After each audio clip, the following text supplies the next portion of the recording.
سورۃ النساء یہ سورت مدنی ہے، اس میں 177 آیتیں اور 24 رکوع ہیں۔ اس سورت میں اجتماعی زندگی کی درستی کے طریقے بتائے گئے ہیں، خاندان کی تنظیم، نکاح کے طریقے، یتیموں کے حقوق، وراثت کی تقسیم، خانگی جھگڑوں کی اصلاح، تعزیری قوانین، محرمات، منافقین، یہود و نصارہ اور مشرکین کے غلط تصورات اور معاملات وغیرہ مضامین ہیں۔ اس سے پہلے جنگ بدر اور جنگ احد پر تبصرہ تھا۔ اب بیواؤں اور یتیموں کی حفاظت پر زور دیا گیا ہے، اللہ کا خوف دلایا گیا ہے۔ 4 نکاح تک کی اجازت ہے، لیکن بیویوں کے درمیان عدل و انصاف کرنا لازمی ہے، اور یہ کہ ایک ہی نکاح عدل کے قریب ہے۔ مہر فرض ہے اور اس کا ادا کرنا بہرحال لازمی ہے۔ بیواؤں کی دستگیری اور یتیموں کے مال کی حفاظت کے لیے ہدایت ہے۔ میراث صرف مردوں کا ہی حصہ نہیں، عورتیں بھی حقدار ہیں۔ میراث ضرور تقسیم کی جائے، خواہ تھوڑی ہی ہو۔ میراث کی تقسیم کے موقع پر دور نزدیک کے رشتہ دار اور مسکین آئیں تو ان سے تنگ دلی نہ برتی جائے۔ میراث میں ان کا حصہ نہیں، لیکن وسعت قلب سے کام لے کر انہیں بھی کچھ دے دیا جائے۔ مرنے والے کے ورثے میں حقداروں اور ان کے حصے کا ذکر ہے۔ مرنے والے نے کوئی وصیت کی ہو اور قرض بھی چھوڑا ہو تو پہلے وہ ادا کیا جائے، پھر وصیت پر عمل کیا جائے اور اس کے بعد ترکہ تقسیم کیا جائے۔ ایسی وصیت پر عمل نہ کیا جائے جس سے اس کے رشتہ داروں کے حقوق تلف ہو جائیں۔ اسی طرح محض حقداروں کو محروم کرنے کے لیے مرتے وقت خواہ مخواہ ایسے قرض کا اقرار نہ کرنا چاہیے جو فی الواقع نہ لیا ہو۔ پھر 2 خاص قسم کی بدکاریوں کا ذکر ہے کہ کوئی عورت کسی عورت سے ملوث ہو اور 4 آدمی گواہ ہوں تو ایسی عورتوں کو گھروں میں مقید کر دو یہاں تک کہ انہیں موت آ جائے، یا اللہ ان کے لیے کوئی سبیل پیدا فرما دے۔ اور اگر کوئی مرد کسی مرد سے ملوث ہو تو دونوں مردوں کو جسمانی سزا دی جائے۔ پھر اگر وہ توبہ کر لیں اور اپنی اصلاح کر لیں تو انہیں چھوڑ دیا جائے۔ توبہ کا ذکر ہے کہ نادانی کی وجہ سے کوئی برا کام سرزد ہو جائے اور جلد توبہ کر لی جائے تو وہ توبہ قابل قبول ہو سکتی ہے۔ ایسا نہیں کہ گناہ کرتے رہیں اور یہ سوچیں کہ بعد میں توبہ کر لیں گے، یا مرتے وقت توبہ کریں تو ایسی توبہ قابل قبول نہیں۔ ان لوگوں کی توبہ بھی قبول نہیں ہوتی جو مرتے دم تک کافر رہیں۔ بیوہ اپنی عدت گزار کر آزاد ہے، جہاں چاہے نکاح کرے، اور محض اس خیال سے کہ اگر وہ کہیں چلی جائے گی یا کسی سے نکاح کر لے گی تو اس کے مال سے فائدہ نہ اٹھایا جا سکے گا، اس لیے اسے روک کر رکھا جائے تو ایسا روکنا جائز نہیں۔ اسی طرح یہ بھی جائز نہیں کہ عورتوں کو تنگ کر کے ان کے مہر کا کچھ حصہ اڑا لیا جائے، الا یہ کہ وہ صریح بدچلنی کی مرتکب ہوں۔ پھر سمجھایا گیا ہے کہ اگر کسی کو اپنی بیوی پسند نہ ہو تو فوراً چھوڑ دینے پر آمادہ نہیں ہونا چاہیے، صبر سے کام لینا چاہیے کہ اللہ پاک نے اس میں کوئی خوبی بھی رکھی ہوگی۔ یہ ہدایت بھی ہے کہ اگر ایک بیوی کی جگہ دوسری بیوی رکھنے کا ارادہ ہو تو پہلی بیوی سے اپنا مال واپس نہیں لینا چاہیے، خواہ وہ کتنا ہی ہو۔ اب ان عورتوں کا بیان ہے جن سے ہمیشہ کے لیے نکاح حرام ہے، مثلا ماں، بیٹی، بہن، پھپھی، خالہ، بھتیجی، بھانجی، رضاعی ماں، رضاعی بہن، ساس وغیرہ۔ بعض ایسی عورتوں کا ذکر ہے جن سے کسی وجہ سے نکاح نہیں ہو سکتا، لیکن وہ وجہ دور ہو جائے تو پھر ہو سکتا ہے۔ مثلا ایک عورت سے نکاح ہو چکا ہے تو اس کی بہن کے ساتھ اس کی وجہ سے نکاح نہیں ہو سکتا جب تک کہ اس کی زوجیت میں ہے۔ نکاح کے بعد میاں بیوی کی رضامندی سے مہر کی رقم میں کمی بیشی کی جا سکتی ہے۔ غلاموں اور لونڈیوں کے ساتھ حسن سلوک کی ہدایت بھی ہے۔ اب اس مال کے کھانے سے روکا گیا ہے جو شرعاً اور اخلاقاً ناجائز ہو۔ ہر نوع کے انسان کو اللہ نے کم زیادہ سے نوازا ہے اور اس میں ہر ایک کی آزمائش ہے۔ مالدار کی آزمائش یہ ہے کہ اللہ کی دی ہوئی امانت کس طرح، کیوں کر اور کن کاموں پر خرچ کرتا ہے، اور غریب کی آزمائش قناعت اور شکر ہے۔ مال کا ترکہ اللہ کے مقرر کیے ہوئے طریقے پر دے دینا چاہیے اور اس میں کوئی حیل و حجت نہیں کرنا چاہیے۔ پھر مرد کی فضیلت عورت پر بتائی گئی ہے کہ وہ سربراہ بھی ہے اور وہ عورت کی کفالت بھی کرتا ہے۔ بیوی اگر سرکش اور غلط کار ہے تو پہلے اسے نصیحت کرے، اگر نہ مانے تو خوابگاہ سے الگ رہیں، پھر بھی نہ مانے تو اس کی تنبیہ صرف اتنی کی جائے کہ اس کو ضرر نہ پہنچے۔ اگر میاں بیوی کے درمیان اختلافات ہوں تو دونوں کے رشتہ داروں میں سے ایک ایک آ کر فیصلہ کرے اور ان کا فیصلہ ان دونوں کو قبول کرنا چاہیے۔ زوجین اور فیصلہ کرنے والوں کو اصلاح کرنا مقصد ہو، معاملے کو بگاڑنا مقصد نہ ہو۔ پھر شرک سے بچنے اور والدین، رشتہ داروں، یتیموں اور مسکینوں کے ساتھ حسن سلوک کی ہدایت ہے۔ پڑوسیوں، مسافروں اور زیر دستوں کے ساتھ نیک برتاؤ اور ان کے حقوق پامال نہ کرنے کا حکم ہے۔ غرور اور تکبر سے بچنے کی تاکید بھی ہے۔ بخل سے بچنے اور اللہ کی راہ میں خلوص کے ساتھ خرچ کرنے کی تاکید بھی ہے۔ اس میں ریاکاری نہ ہو، کیونکہ ریاکاری ایسی برائی ہے جس کی سرحد اللہ اور قیامت پر ایمان نہ ہونے سے مل جاتی ہے۔ پھر قیامت کی یاد دہانی کی گئی ہے اور یہ بھی کہ رسول اللہ صلی اللہ علیہ وسلم کی نافرمانی کرنے سے اور کفر سے دردناک سزا ہوگی۔ اب نصیحت ہے کہ نماز میں خشوع اور خضوع ہونا چاہیے اور جو کچھ پڑھا جائے اسے سمجھا جائے۔ وضو اور تیمم کا طریقہ اور مسائل بھی ہیں۔ یہود و نصارہ نے دنیاوی مفاد کی خاطر اللہ کی کتاب میں تحریف کی تھی۔ مسلمانوں کو ایسے کاموں سے متنبہ کیا جا رہا ہے اور یہ بھی حکم ہے کہ ان لوگوں کی طرح وہ ذو معنی باتیں نہ کہیں۔ پھر اہل کتاب کو قرآن پر ایمان لانے کی دعوت دی گئی ہے اور بتایا گیا ہے کہ جو لوگ اس دعوت کو قبول نہ کریں وہ دنیا اور آخرت میں گھاٹے میں رہیں گے۔ شرک کبھی معاف نہیں ہوگا، اس کے علاوہ دوسرے گناہ معاف ہو سکتے۔ شرک دراصل بہت بڑا جھوٹ اور سخت گناہ ہے۔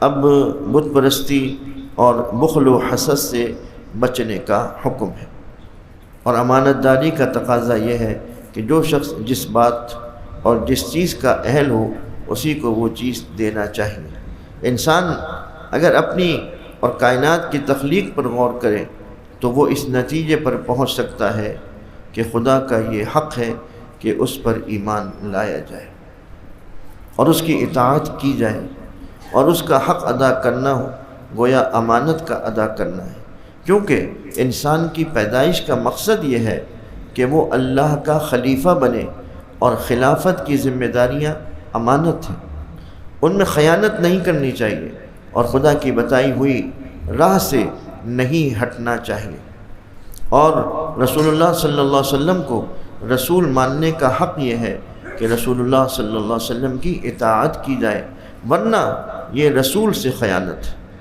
اللہ اور رسول صلی اللہ علیہ وسلم کی اطاعت اصل ہے، اس کے بعد اپنے ہی حاکموں کی اطاعت کریں۔ اپنے حاکم وہ ہیں جو خود بھی اللہ اور رسول کی اطاعت کرتے ہیں، اور اگر حاکموں سے کسی معاملے میں نزاع ہو تو اللہ اور رسول یعنی قرآن و سنت کو حکم بناؤ اور ان سے جو ہدایت ملے اس پر بے چوں چرا عمل کرو۔ اس طریقے پر چلنے والے ہی وہ ہیں جو اللہ اور آخرت پر ایمان لاتے ہیں۔ اب منافقین کا ذکر ہے کہ وہ ایمان کا دعویٰ کرنے کے باوجود قرآن اور رسول صلی اللہ علیہ وسلم کے فیصلے سے اعراض کرتے ہیں اور حیلے تراشتے ہیں، وہ اپنی اس حرکت کی سزا پائیں گے۔ رسول صرف پیغام الہی لے کر نہیں آتے بلکہ اس پر عمل بھی کر کے دکھاتے ہیں۔ رسول اللہ صلی اللہ علیہ وسلم کی پیروی ہی اللہ کی پیروی ہے، اور اس کے فیصلے سے اعراض کرنے والے مومن نہیں ہیں۔ اللہ اور رسول کی پیروی ہی انعام الہی کا مستحق بناتی ہے، اور ایسے لوگ بہت بڑا اجر پائیں گے، اور وہ آخرت میں انبیاء علیہم السلام اور صدیقین، شہداء اور صالحین کے ساتھ ہوں گے۔ یہ رفیق کیسے اچھے ہیں جو کسی کو میسر آ جائے۔ اب دشمن سے مقابلے کے لیے مستعد ہونے کا حکم ہے کہ ہر طرح کے ساز و سامان سے لیس رہنا چاہیے۔ فی سبیل اللہ، جہاد کی غرض و غایت مسلمانوں کی حفاظت اور دستگیری ہے۔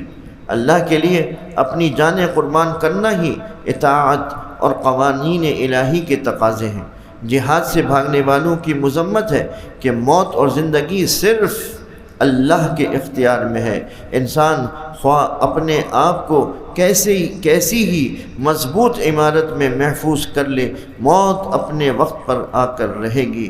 ایسی ذہنیت والوں کی بھی مذمت ہے جو فتح و نصرت اور مال غنیمت کے حصول کو تو اللہ کا فضل جانتے ہیں، لیکن جب ان کی اپنی کمزوریوں اور غلطیوں کی وجہ سے کہیں شکست کی صورت درپیش آتی ہے تو وہ سارا الزام حضور انور صلی اللہ علیہ وسلم پر ڈال کر خود کو بری ذمہ کرنا چاہتے ہیں، حالانکہ فضل و انعام بھی حضور کے ذریعے سے ہوتا ہے، اور کمزوری ان لوگوں کی ہوتی ہے جو شکست کی موجب بنتی ہے۔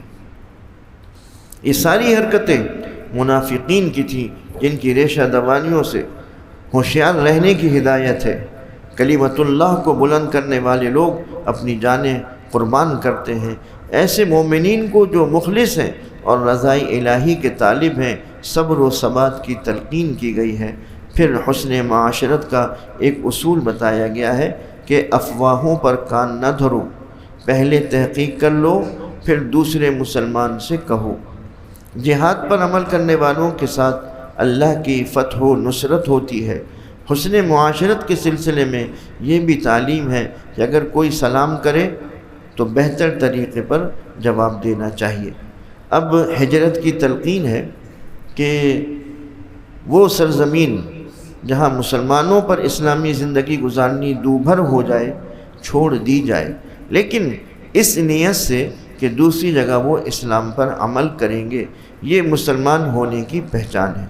منافقین شرارت کرتے رہتے ہیں اور معاہدات سے متعلق احکام بتائے گئے ہیں، مثلا یہ کہ وہ لوگ جو جنگ سے دل برداشتہ ہوں اور وہ تم سے نہ لڑیں اور نہ اپنی قوم کی حمایت کریں تو ان پر دست درازی نہ کی جائے، انسانی جان کا احترام کیا جائے۔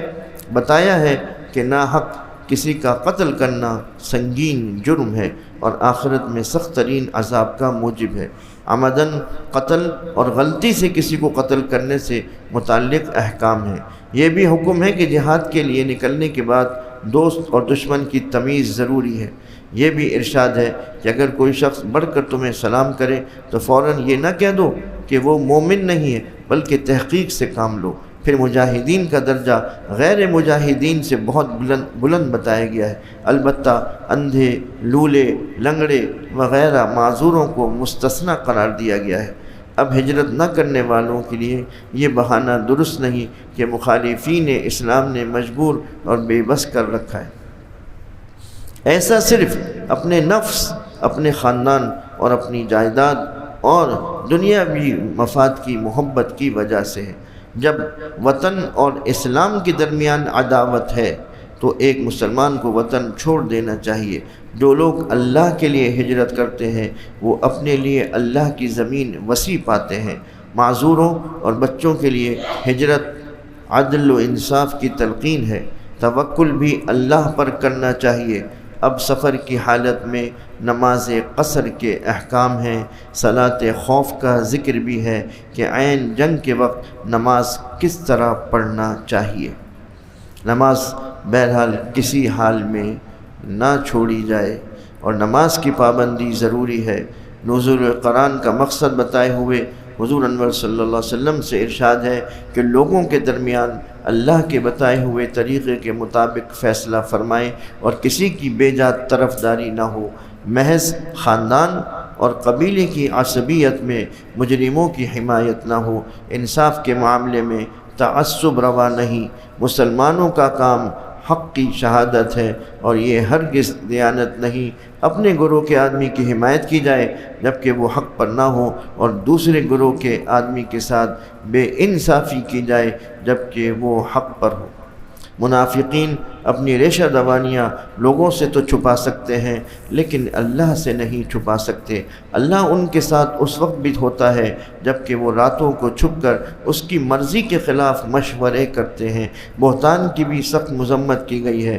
اب لوگوں کی اصلاح کے لیے بری سرگوشیوں سے روکا گیا ہے۔ حضور صلی اللہ علیہ وسلم کی پیروی سے انحراف کرنے والوں اور اہل ایمان کی روش کے سوا دوسری روش پر چلنے والوں کے لیے آخرت میں دردناک عذاب کی خبر دی گئی ہے۔ جب مجلس میں مسلمان بیٹھیں تو نیک مشورے اور اچھی باتیں کریں، فتنہ و فساد کے منصوبے نہ ہوں۔ اب پھر یہ اعلان کیا گیا ہے کہ سارے گناہ قابل معافی ہیں سوائے شرک کے، اور زمانہ جاہلیت میں جانوروں سے متعلق جو مشرکانہ رسمیں تھیں ان سے روکا گیا ہے، مثلا جانور کا کان چیر کر چھوڑ دینا یا اسے بت پر بھینٹ چڑھانا وغیرہ۔ پھر ایمان اور عمل صالح کی اہمیت بتائی گئی ہے کہ انہی کی وجہ سے فوز و فلاح ہے، محض آرزوؤں پر انجام کی بہتری موقوف نہیں۔ جو شخص بھی برائی کرے گا برا پھل پائے گا، اور جو نیک عمل کرے گا جنت کا مستحق ہوگا، اور قیامت میں ذرہ برابر حق تلفی نہ ہوگی۔ ملت ابراہیمی کے پیرو اللہ کے آگے سر تسلیم خم کر دیتے ہیں اور اپنا رویہ نیک رکھتے ہیں۔ اب یتیموں اور کمزوروں کے ساتھ عدل کی تاکید ہے۔ بیوی اور شوہر کے لیے حسن سلوک کی ہدایت ہے۔ بیوی سے اختلاف کی صورت میں صلح کی کوشش کرنی چاہیے، اور اس کوشش میں ناکامی ہو تو بدرجہ مجبوری تفریق کی جائے لیکن خدا ترسی رہے۔ کئی بیویاں ہوں تو ان کے درمیان عدل اور طرز عمل کی درستی ہو۔ اللہ کے حکم سے اعراض کا نتیجہ اچھا نہیں، اور اسلام کے دعوے دار ہو کر ایسا اعراض ہوگا تو اللہ کو قدرت حاصل ہے کہ وہ انہیں ہٹا کر دوسروں کو ان کی جگہ لے آئے۔ اب حق کی شہادت کا حکم ہے کہ اس معاملے میں پختگی ہونی چاہیے، خواہ اس کی زد میں والدین یا دوسرے رشتہ دار ہی کیوں نہ آ جائیں، یا خود اپنی ذات پر ہی کیوں نہ زد پڑتی ہو۔ مومنین ثابت قدم رہیں۔ اگر کوئی شخص کسی حیثیت سے کفر کی روش اختیار کرے گا تو وہ ضلالت ہوگی جس کا انجام دنیا اور آخرت میں ہلاکت ہے۔ مومنوں کو چھوڑ کر کافروں سے ہرگز دوستی نہ کی جائے، یہ کبھی راس نہیں آئے گی۔ اللہ کی آیتوں کا مذاق اڑانا کفر ہے۔ ایسے لوگوں کی مجلسوں میں ہرگز شرکت نہ کریں۔ منافقوں کی عادت ہے کہ نماز کے لیے مجبوراً آتے ہیں اور مسلمانوں کو دکھانے کے لیے ریاکاری کے طور پر نماز پڑھتے ہیں۔ مسلمان ہرگز کافروں سے دوستی نہ رکھیں۔ مطلب یہ کہ منافق دراصل کافر ہے جو محض فریب دینے کے لیے اسلام کا دعویٰ کرتا ہے۔ تاہم وہ لوگ اگر سچے دل سے توبہ کر لیں اور اپنی حالت کی اصلاح کر لیں تو اللہ انہیں اجر دے گا۔ اللہ تعالیٰ علم غیب رکھتا ہے اور وسیع علم بھی رکھتا ہے، اور تمہارے ہر کام اور حرکت کو دیکھ رہا ہے۔ بھلائی کا اظہار کرو یا اسے پوشیدہ رکھو یا کسی برائی کو معاف کر دو، سب اللہ کے علم میں ہے۔ حضور انور صلی اللہ علیہ وسلم اور ان سے پہلے کے تمام رسولوں کی تصدیق کریں۔ رسولوں کے درمیان تفریق نہ کریں کہ کسی کو مانیں کسی کو نہ مانیں، یعنی ایسا کرنا بھی کفر ہے۔ اسی طرح اللہ کی اطاعت کرنا اور رسول کی اطاعت نہ کرنا بھی ایسا ہی ہے کہ اللہ کی اطاعت نہ ہو اور نافرمانی کی جائے۔ رسولوں کے درمیان تفریق کرنا بھی اطاعت الہی سے انحراف ہے۔ انہی لوگوں کا ایمان معتبر ہے اور وہی اجر کے مستحق ہیں جو اللہ اور اس کے سارے رسولوں پر ایمان لائیں اور ان کے درمیان تفریق نہ کریں، کہ ایسی تفریق اہل کتاب کا شیوا ہے کہ وہ اللہ سے کیے ہوئے عہد سے انحراف کرتے ہیں۔ ان باتوں میں سے ایک یہ ہے کہ انہوں نے موسیٰ علیہ السلام سے کہا کہ ہم خدا کو اپنی آنکھ سے دیکھنا چاہتے ہیں۔ تو بجلی گری اور وہ ہلاک ہو گئے۔ نیز انہوں نے سامری کے سونے کے بچھڑے کو معبود بنا لیا تھا۔ پھر یہودیوں نے مریم علیہ السلام پر جو بہتان یعنی ان کی عصمت کے خلاف باندھا تھا اس کی تردید ہے۔ عیسیٰ علیہ السلام کے متعلق عیسائیوں کے عقیدے کی بھی تردید ہے کہ وہ سولی دیے گئے تھے۔ یہودیوں کی ضلالت اور شرارت میں سودی لین دین بھی ہے، حالانکہ سود ان کے لیے حرام تھا۔ یہ دنیا پرستی انسان کو حیوانیت کے درجے میں پہنچا دیتی ہے۔ مسلمان دنیا پرستی سے دور رہیں، حلال و حرام کا لحاظ رکھیں اور احکام الہی پر سختی سے کاربند رہیں۔ جتنے رسول تشریف لائے سب نے اسی اسلام کی دعوت دی، البتہ شریعتیں بدلتی رہیں۔ پھر اہل کتاب کو دعوت ہے کہ جب تورات اور انجیل کی اصل تعلیمات وہی ہیں جو قرآن کی ہیں تو پھر حضور انور صلی اللہ علیہ وسلم اور قرآن پر ایمان لے آؤ۔ عیسیٰ علیہ السلام بھی اللہ کے رسول تھے۔ تثلیث کا عقیدہ شرک ہے، اللہ بس ایک ہی ہے اور اس کی نسل سے کوئی لڑکا نہیں۔ عیسیٰ علیہ السلام بھی بشر تھے، مخلوق تھے اور رسول تھے۔ فرشتے وغیرہ سب اللہ کی مخلوق ہیں۔ عیسیٰ علیہ السلام نے اور فرشتوں نے اپنے لیے اس بات کو عار نہیں سمجھا کہ وہ اللہ کی مخلوق ہیں۔ اگر کوئی شخص اللہ کی بندگی کو اپنے لیے عار سمجھتا ہے تو ایک وقت آئے گا جب کہ سب لوگ اللہ کے حضور حاضر ہوں گے۔ اس وقت ایمان رکھنے والے لوگ عمل صالح کی وجہ سے پورا اجر پائیں گے، اور جنہوں نے اللہ کی بندگی کو عار سمجھا ہے انہیں دردناک سزا بھگتنی پڑے گی۔ قرآن نور ہے جس کی روشنی نے گمراہی کی ساری تاریکیاں دور کر دی ہیں۔ حضور صلی اللہ علیہ وسلم سارے عالم کے لیے رسول ہیں اور آپ صلی اللہ علیہ وسلم پر ایمان لائے بغیر نجات ممکن نہیں۔ پھر کلالے کا مسئلہ بتایا گیا ہے کہ وہ جس کے نہ ماں باپ ہوں اور نہ اولاد ہو، صرف بھائی بہنیں ہوں تو اس کا ترکہ کس طرح تقسیم ہوگا۔ آخر دعوانا ان الحمد للہ رب العالمین۔